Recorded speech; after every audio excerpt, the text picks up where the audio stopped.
hot on the heels as we are looking at the global economy right now.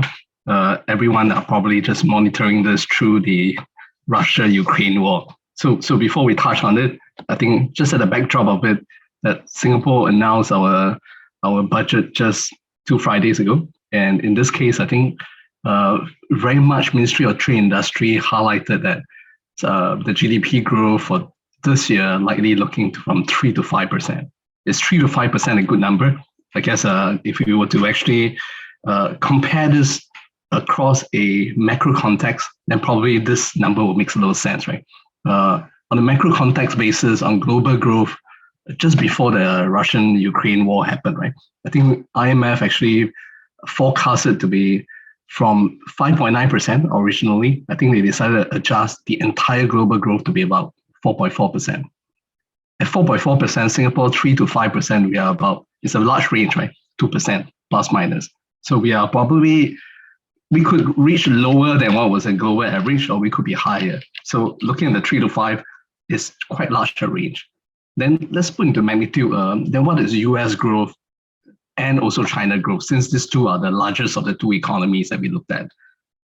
US actually adjusted its own growth for 2022 to be about 4%, and China at its growth about 5.2%. Now, looking at it, if 4.4 is the average global growth, surely China is above, right? At 5.2, 0.8% head and shoulder above it, but US growth is actually below the global average. Now, why does the two economy actually has a slightly more subdued economic growth in this case? Of course, I think in most of our memory, we remember China growth to be about 8% all throughout in the last 2 decades or so, right? Minimally or so. But I guess China had actually adjusted it to 5.2. And by 5.2%, it's still, by any standard, it's still higher than your global average. The adjustment have come in because I think one is, we look at the COVID part, and of course, we all knew China is embracing the zero COVID policies.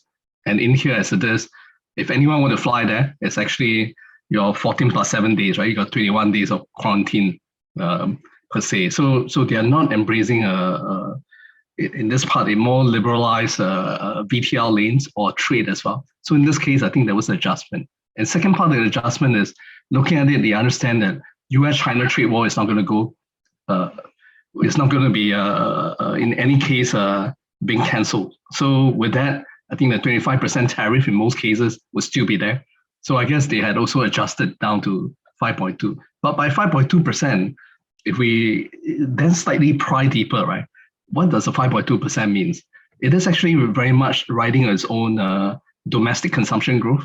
And by itself, at the 1.3 billion population, its own consumption growth being one. Number two, of course, we know from digital part of it, China has been fueling its own digital growth from digital finance down to every aspect of it. And of course, it is also the largest manufacturing window of the whole world. In this case, likely or not, all the products that we all had will also be having this made in China components or made in China manufacturing value added in here.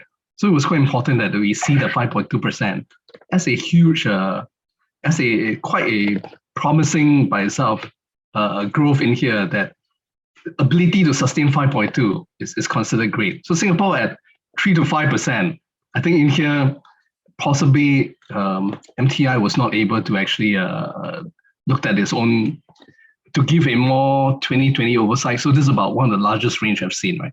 3 to 5%. Normally we'll see that about 2.5 to 3.5, about 1% range kind of difference.